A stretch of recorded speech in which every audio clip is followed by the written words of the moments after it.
Tar. Good morning. Good morning. It's good to be back with all of you for just a little bit. Retirement is great. I am a veteran myself. I did 26 years in the United States Air Force before I became a clergy person, so that's my connection with veterans.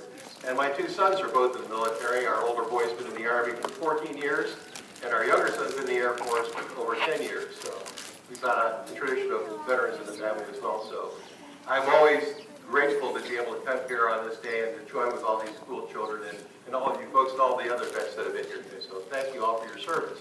Now let us pray. Almighty God, we commend to your gracious care in keeping all the men and women of our armed forces at home and abroad. Defend them day by day with your heavenly grace. Strengthen them in their trials and temptations. Give them courage to face the perils which beset them, and grant them a sense of your abiding presence wherever they may be. Through Jesus Christ our Lord. Amen. Okay, I'd like at this time to invite the students up that are going to help us with the Pledge of Allegiance this morning. Two from each grade. Heather.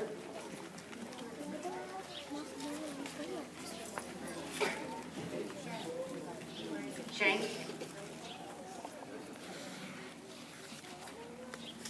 The flag of the United States of America symbolizes the pride of our nation, and it is the responsibility of each and every one of us to maintain that pride. It represents all the hard work and sacrifices our military men and women have made for all of us. Our flag is a promise of our future and a reminder of our past. We say the Pledge of Allegiance throughout our lives. Do we really think about what the words mean? Some of our children will help us remember the meaning behind the pledge that we say every day. Pledge allegiance to the flag of the United States of America. When we pledge allegiance, we promise to be loyal to our country.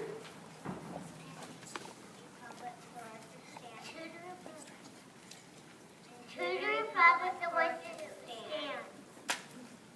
Our government is called a republic.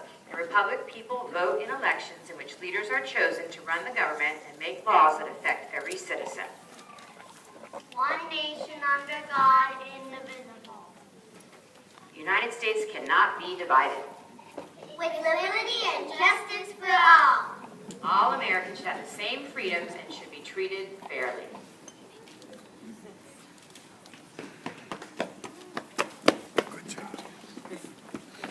This morning we are fortunate and honored to have many active duty military personnel with us. To raise our American flag, our honor guard will be Lieutenant Colonel Lewis, United States Marine Corps, Lieutenant Colonel Mendones, United States Air Force, Commander Stewart, United States Navy, and Sally and Dockstad, Lieutenant Commander Jimmy Drennan, United States Navy.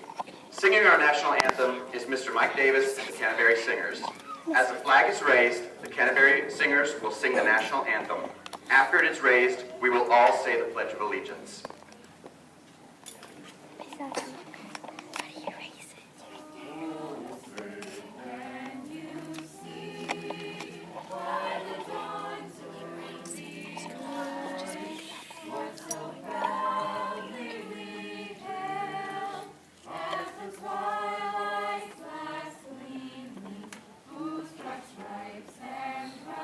Stars through the perilous fight.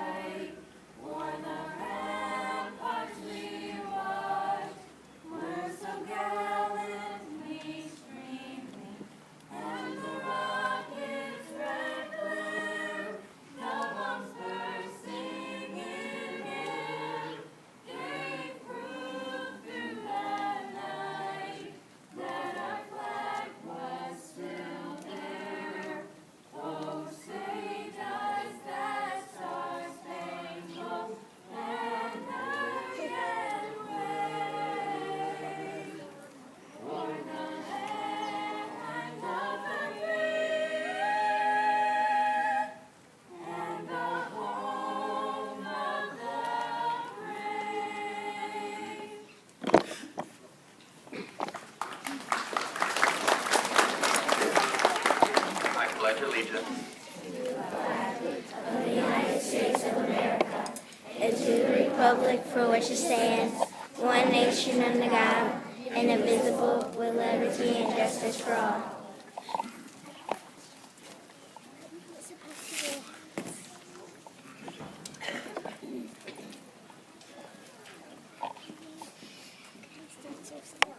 Good morning. My name is Jan Herzick, and it is such a pleasure this morning for me to introduce Councilman Ed Montanari. Ed has a long history with Canterbury. I first met him when he walked in Canterbury doors with a little boy about that tall in tow and a daughter, and they both attended Canterbury. Ed has a long history of service to our country, as he does now in his civil position. He spent 8 years in the Air Force as a pilot. Then he went into the reserves, and after that he spent many years with Delta being a pilot, and now after retirement from Delta, he is again serving our city as a city councilman. So welcome. Thank you, Dan. Well, it's good to see everybody here today, and every Veterans Day that I come, it gets a little bit more impressive. And I'm just so thankful for everybody that's here, for Canterbury School. I'm thankful for all of the veterans, of all the branches of service, who have served in our military and that we thank today. I wanted to talk a little bit this morning about what it means to me to be a veteran. And I'm going to tell you a little bit of a story of one of the flights that I took one day at MacDill. I'm one of those few pilots out there that has one more takeoff than a landing. And I'm going to tell that story real quick, because it talks about our military.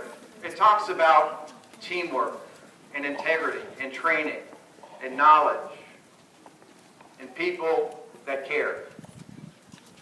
I took off in June of 1987 in a flight of 4 F-16s.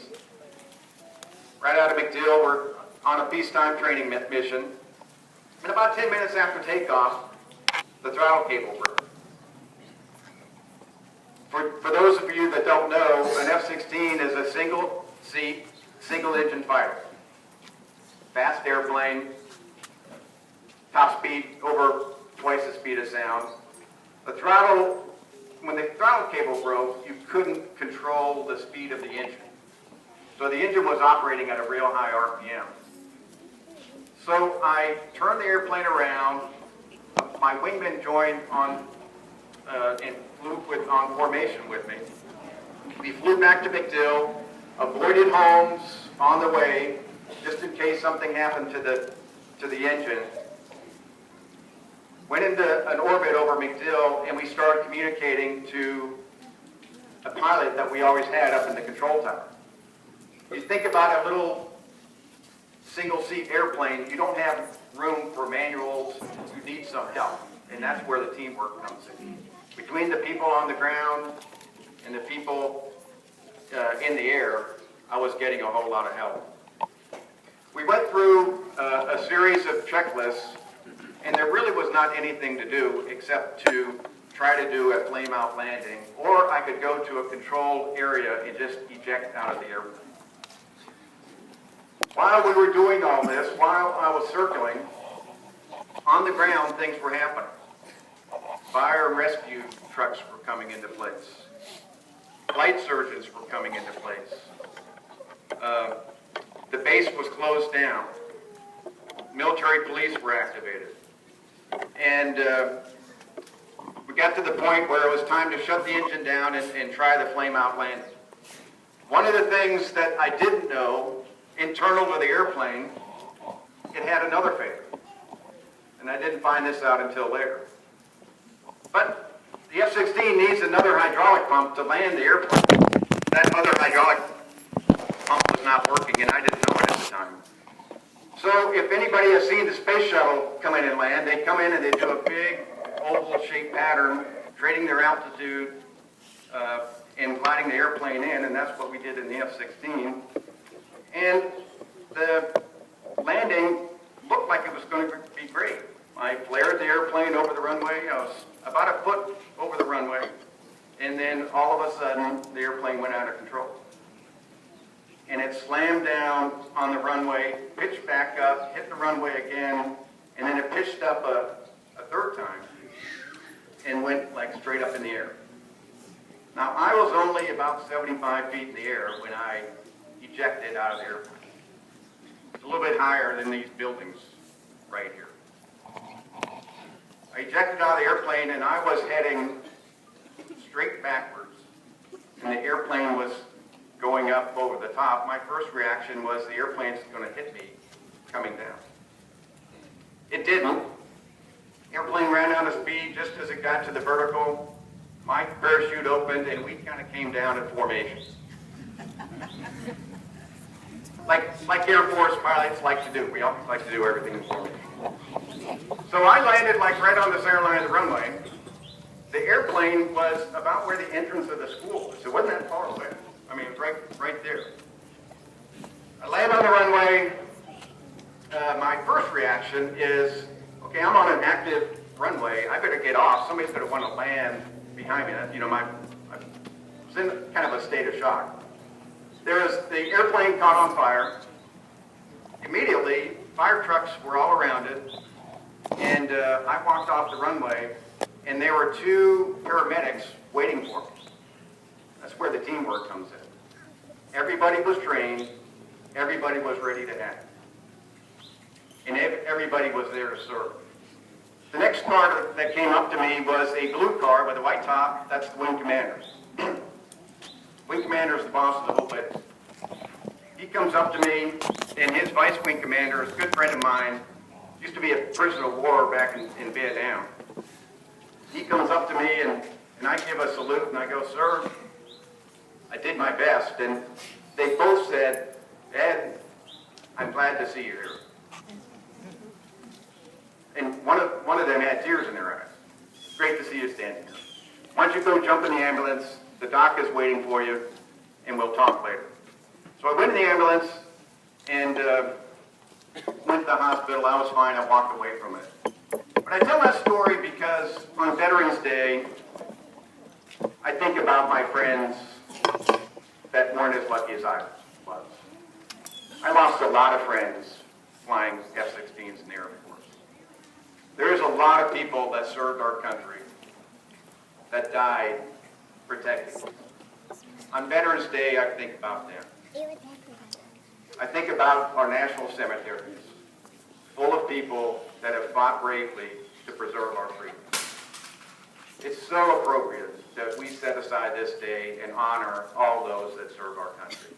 Thank you so much for everything that you do here.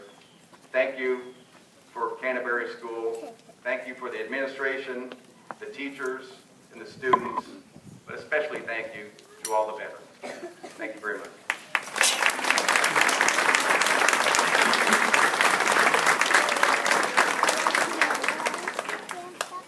The next person on our program is known at Canterbury as Mr. Ken Johnson.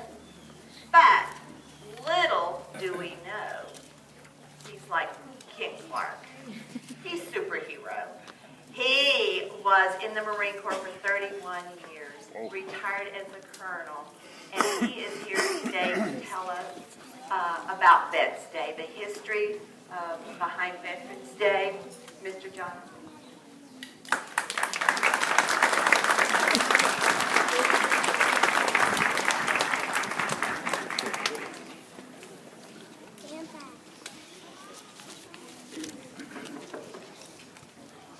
I should mention also that I have two daughters. One of whom was an Army lawyer, one of whom was a Navy doctor, so our family is well represented across the services. Today I want to talk to you a little bit about the history of this day. 100 years ago, we were in a war that seemed like it could never end. Wars are a lot easier to start than they are to end. And nobody knew how to end that Great War. In fact, it was called the Great War. Later it was called the War to End All Wars. That soon got changed as history marched on. About 100 years ago, we were in a Great War, later called World War I. Nobody knew how to stop it. So finally, two powers and their allies got together and said, why don't we just stop shooting? Settle it later. And so they did. They had what's called an armistice. An armistice means simply we stopped shooting at each other. And that's what happened. All the tanks that were new on the battlefield, the submarines, the long pieces of artillery that were on railroad cars, the automatic weapons, all those things that had been invented and brought to finish during World War I stopped. And it stopped in November on the 11th. So we celebrate that day today on the 11th month, 11th day. Usually we stop and pause a little bit at the 11th hour. We did that when I was in school, as you are now. It was called Armistice Day. Later it was changed to Veterans Day because the day honors both those who are alive and those who have gone before us. It honors all veterans serving in peacetime and war. Memorial Day, which comes in May, is a time when we honor those who died in combat. But today, we honor all those who are in the armed forces, and I'm pleased to say that I'm one of those, and I'm very proud to be here. I hope you have an enjoyable day. I hope that you remember that the 11th month, 11th day of this month is the time when we remember all the veterans. Thank you all for being here today.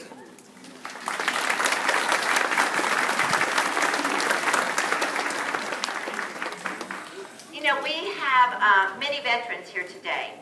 As Mr. Johnson just said, America has been involved in several wars over the last 100 years, 70 years or so.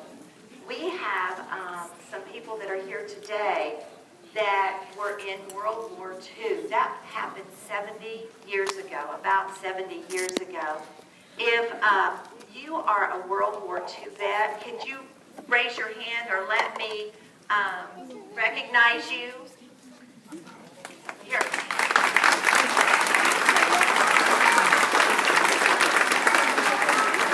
Could we just ask you to say a couple of words, what you did? I know you were in the Navy, you were a pilot.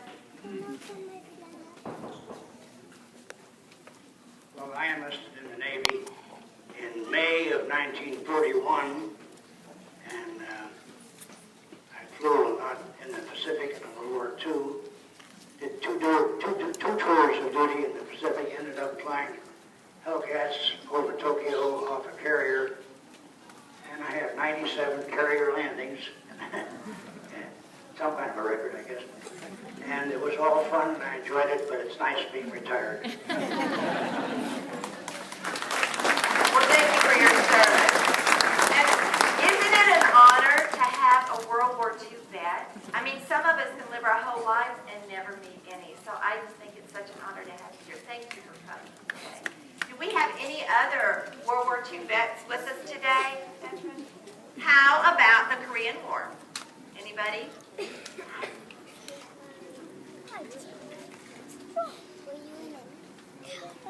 I had the privilege to graduate from the military academy in 1950 on the 6th of June. Korean War started on the 25th of June. I got married on the 25th of June.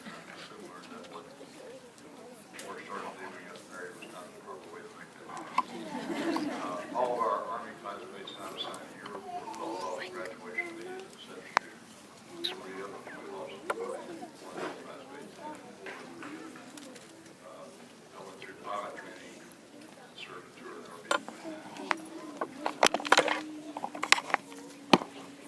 Service as well.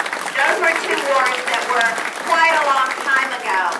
Moving more recently through history, Vietnam. Who served in the Vietnam War? I know we probably have several. I see some here. The others? Yeah, again, thank you for your service. How about Desert Storm, even more recent? Who served in Desert Storm? Yeah, over here. How about Iraq or Afghanistan? That was very recent.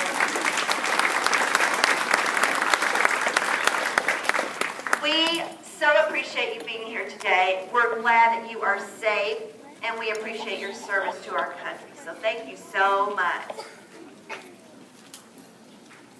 Canterbury is really connected to this day. The faculty that you see up here, we have personal connections in some of our faculty out there. So our own Colonel Johnson, he is part of our Canterbury family. Ms. Herzig's husband, Lieutenant Colonel David Herzig, who's here today, served in the Army for 21 years. And her son, Lieutenant Colonel Brian Herzig, has had 3 tours in the Middle East, and he's currently serving with Africa Command in Stuttgart, Germany. My dad was a lifer in the Army. He was the first commanding officer of the Special Forces. And my son Kyle served 2 tours, one in Iraq and Afghanistan. He is a very proud Marine. Mrs. Sweeney's son-in-law, Bo, is currently serving in the Army Special Forces with multiple trips to the Middle East. He's home now, which is good.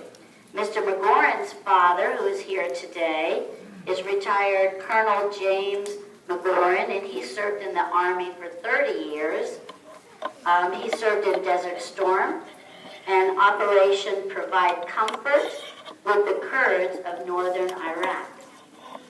Mr. Carlos Gomez, who is a language teacher at the upper campus, has a son serving in the U.S. Army Reserves.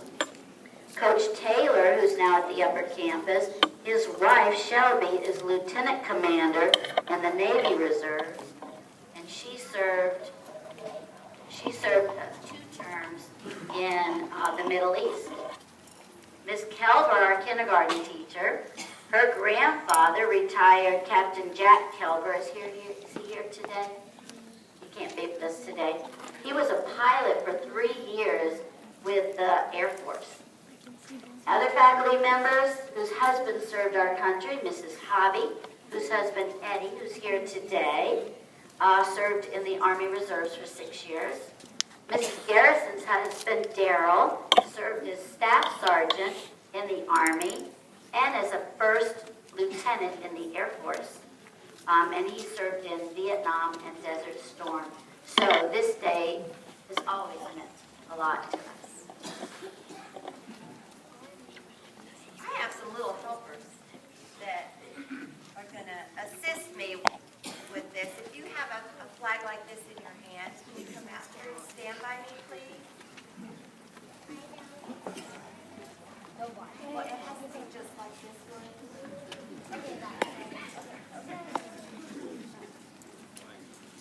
Anybody else?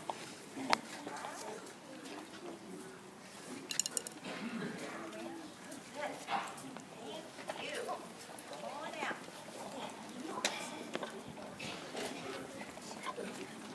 Okay.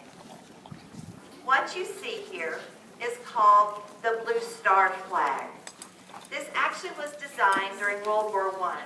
It kind of didn't catch on very well. It was revived in World War II and is now very common. How many of you have seen a star like this somewhere, a flag like this somewhere? Good, yeah. Do you know what that means? That means that the family who has this flag hanging has somebody in their family fighting overseas for our country. And that's what that blue star stands for. It's used in time of conflict. That means wartime. And it tells you how many members of the family are overseas fighting. This person, if I hung this flag actually up in our house 3 times, and it meant that we had one person fighting overseas. Sometimes you'll see a flag with 2 stars. That means that they have 2 people in their family fighting overseas. So the next time you see this flag, look who is hanging it in their door, on their car, whatever. Walk up to them and say, do you have somebody in the military? Do you have somebody in the Army, Marines, Navy, Coast Guard, Air Force? Well, thank them for me, for serving our country. And that's what that is.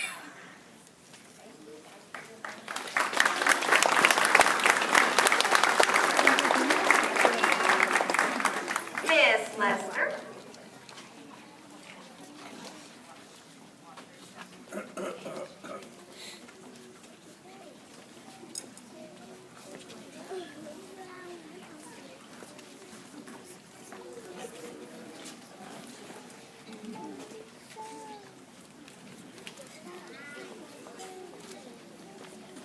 Mr. Johnson just gave us a quick brief history of where Veterans Day started, and our fourth graders are going to tag on to that. They're actually going to be reading excerpts from the first presidential Veterans Day proclamation, where it was called Veterans Day, and then the most recent one, which was in 2015.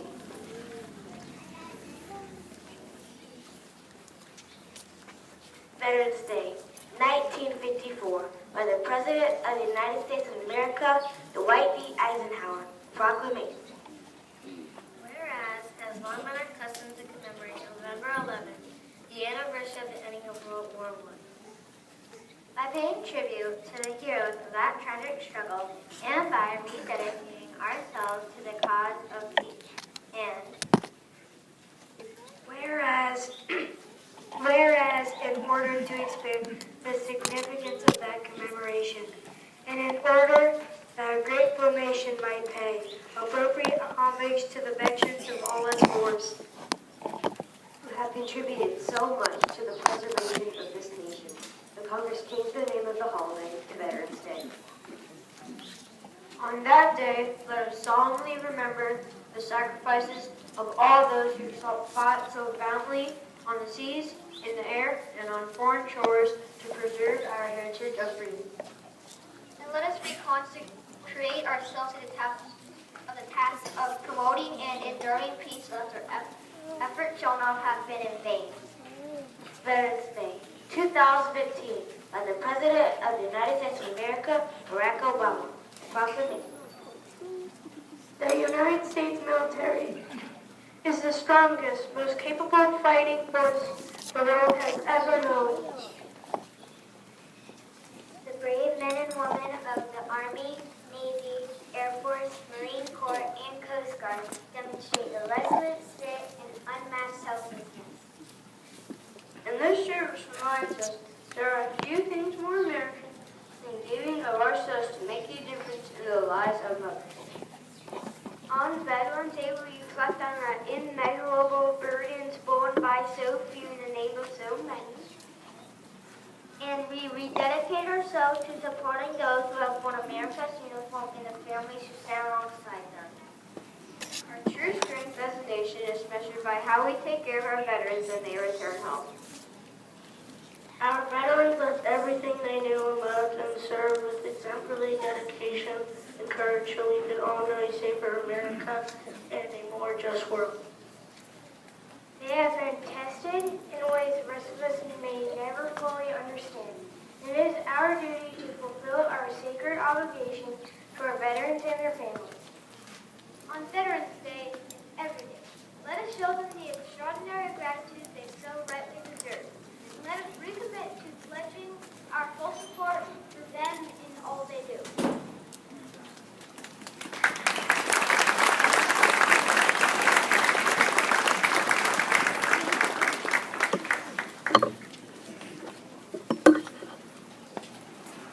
Well, if your heartstrings have not been pulled by now, they will be. It's a pleasure to introduce Mr. Dave Smith. He is the athletic director of Canterbury. Good morning. I was just telling a couple of people, if you've ever tried to sing at 8 o'clock in the morning, it gets a little tough sometimes, but we do it every year. It's truly an honor to be invited to this program every year. It's the 15th straight year. And what we do is I'll lead along the singing of the classic country song by Lee Greenwood, God Bless the USA, and sing along on the chorus because I know everyone knows the song.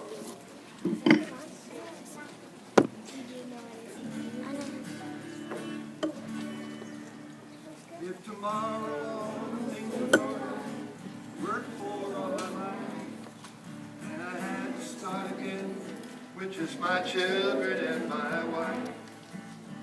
Thank my lucky star to be living here today, 'cause the flag still stands for freedom, and they can't take that away. And I'm proud to be American, or at least I know I'm free. I won't forget the man who died, who gave right to me. I'm proud to stand up next to you and stand today.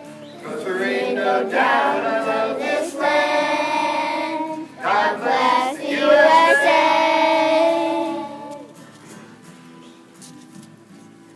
From the lakes of Minnesota to the hills of Tennessee, across the plains of Texas, see the shining sea. Detroit down to Houston, New York to LA. Well, there's pride in every American heart, and it's time we stand and say that I'm proud to be an American, Or at least I know I'm free. I won't forget the man who died, who gave that right to me. And I'll proudly stand up next to you and defend her still today. 'cause there ain't No doubt of this land. God bless the USA. USA.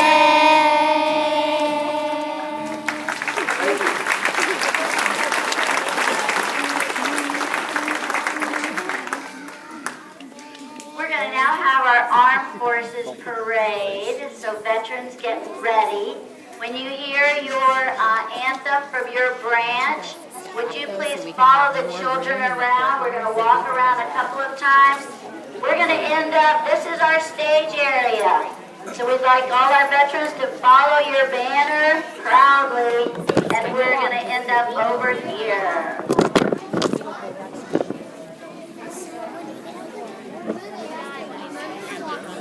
I feel sorry that you can't sit down. I feel my legs hurt so bad. I gotta sit down. United States Army!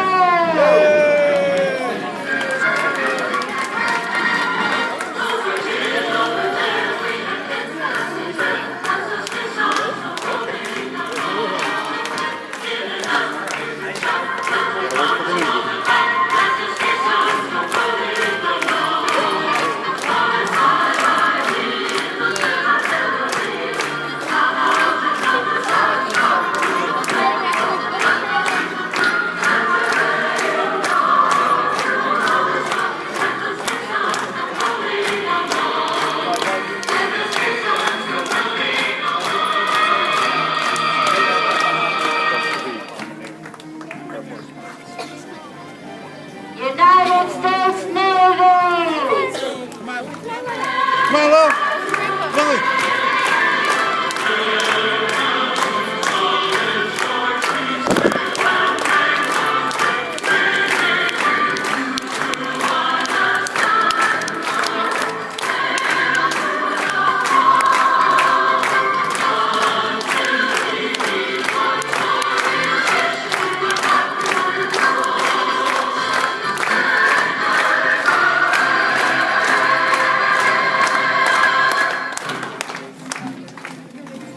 United States Coast Guard!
have some students who are holding photos of loved ones, so they will tell us the picture they brought.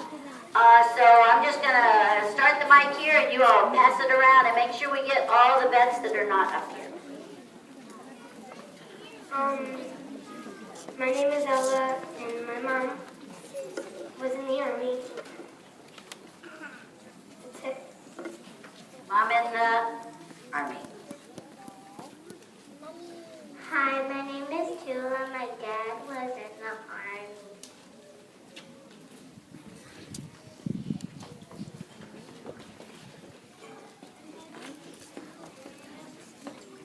Hi, my name is Colton.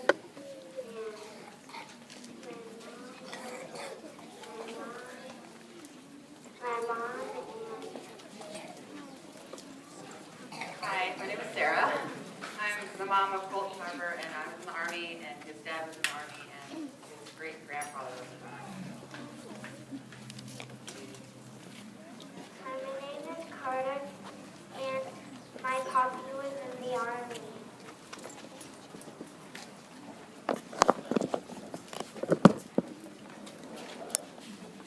I'm Jerry Bailey, Andrea's daddy. I was in the U.S. Army.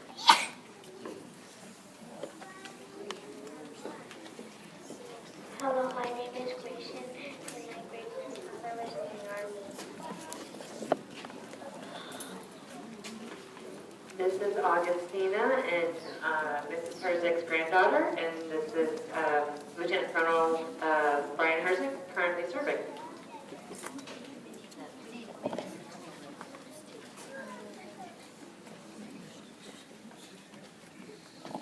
My name is Michael, and my grandpa was in the Army.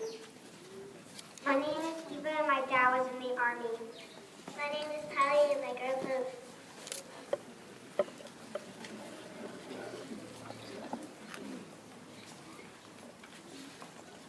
I'm Jim McGordon. I was in the Army. My son is Michael, and is an assistant principal. My name is Ryan Cronin. I'm Jackson's father. I was in the Army. My name is Todd Moore. I was in the U.S. Army. My daughter Tuscany, and in fact, I'm taking her to the upper school in my wife.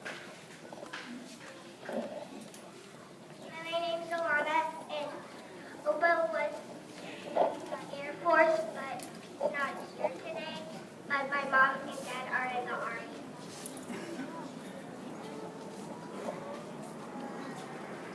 Hello, my name is Jim Barlow. I was in the Army in Vietnam.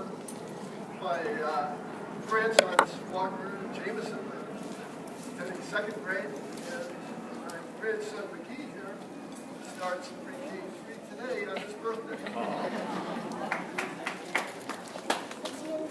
My name is Brad, Evie's dad. I'm in the Navy. My mom, her grandma was in the Navy, Vietnam nurse. My dad was in Korean War, and glad to be here.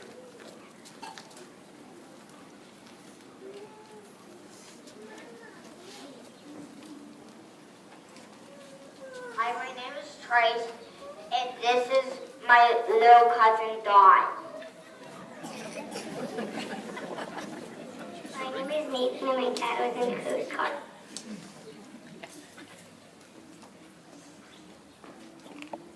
My name is William Nichols. I served in the Navy and the Marines. This is my son, Joshua. My grandpa was in the Army, and my great-grandpa was in the Army.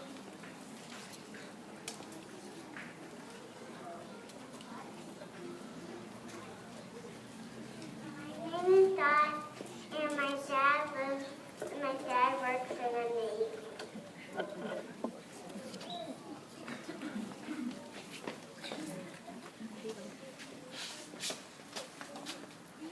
My name is April, and my dad was in the Army.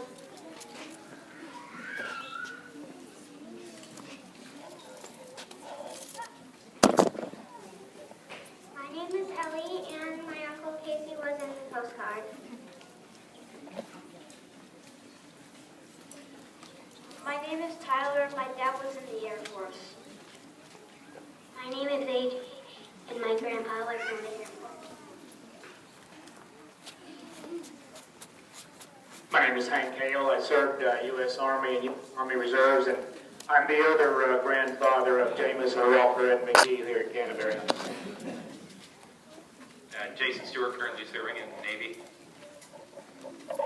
Larry Connor, United States Navy. Also, my biological father was in the Army in the Second World War. And my adopted father was a Marine in Korea, or fought at the Battle of Incheon. And I was in the Navy during Vietnam. Jimmy Drennan, Sally and Dot's dad, and Trace's uncle. Hi, I'm Michaela, and my grandpa was in the Navy. Good morning, I'm Harry, I'm Phoebe's father, and I served in the United States Coast Guard. Dan Gillick, the Air Force. My father was a Coastie, and my grandfather was in the Air Force. And I'm Kirsten's dad. I'm Saul, and I'm the grandfather of Phoebe, United States Air Force.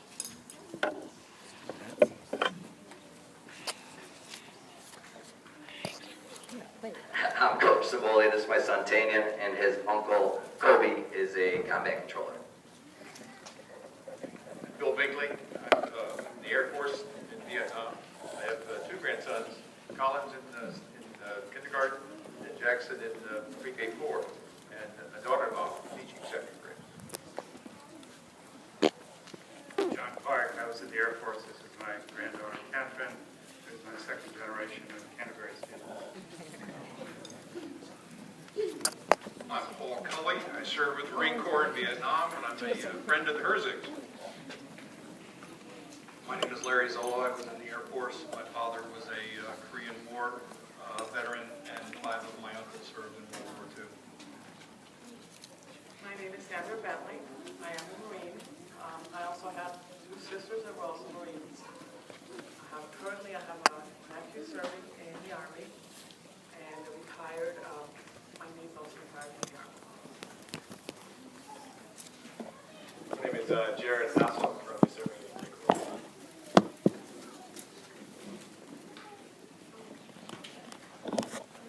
Patrick, and my grandpa Joe was in the Marine. I'm Dick Newton. You've heard from me before, but I'd like to share a little bit of pride. Our son retired 4 years ago as the assistant life chief of staff of the Air Force. And his son, our grandson, is flying U-28s in Special Forces office for the 4th of July. Desert. We've had continued service in the Air Force. It's been important to us.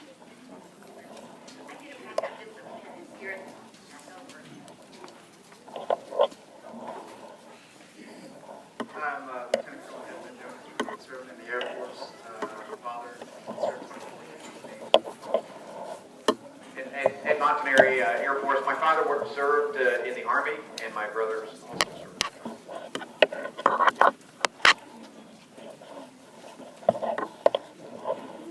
You met me. I'm Commander Reed, United States Navy. I've been 26 years in the Naval Reserve, 5 years active duty in whatever the World War II was. And I spent two tours of duty in the South Pacific, one flying anti-submarine patrols and one on carriers flying fighters. And I'd do it all again if you want me to.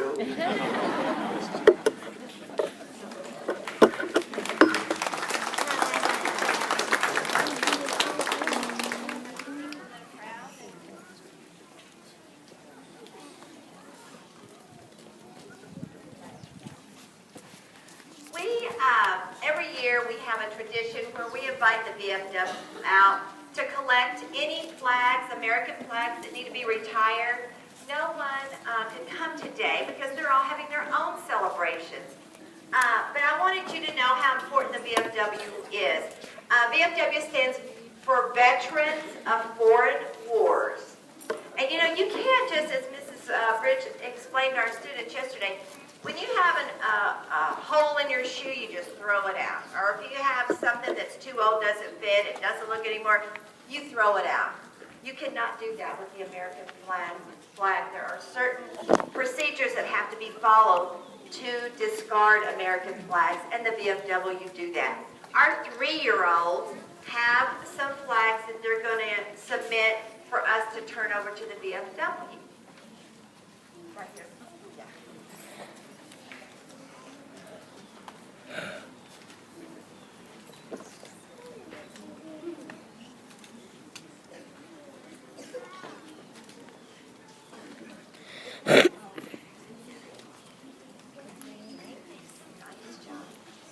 I'm going to turn the mic over to Mr. Hall. He is going to say some closing words for us today. Good morning, everyone. I think you will agree with me, this is a wonderful program that we look forward to every year. It's a beautiful program. I want to tell you a little tradition I have.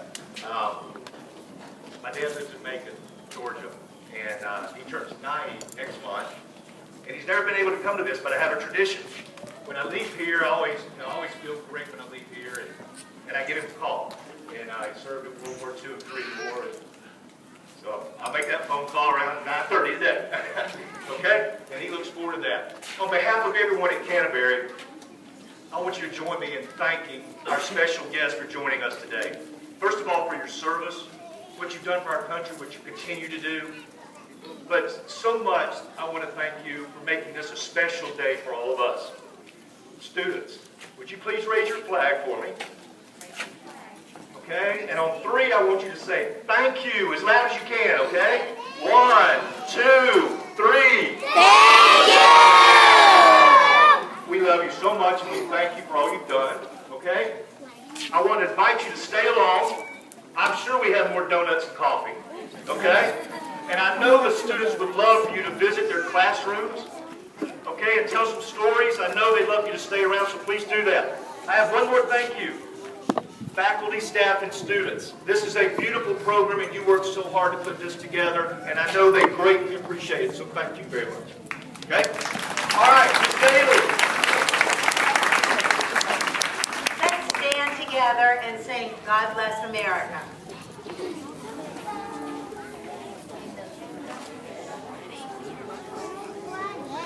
God bless America, land that I love. Guide her and guide her to the night and light from above. From the mountains to the prairies to the oceans, what beside. God bless America, my home sweet home. God bless America, my home sweet home. And Mrs. Hobby, I would like to add my thank you to everybody for joining us. And students, everybody stand tall, and we will close with our honor code song. As a member of the Canterbury family,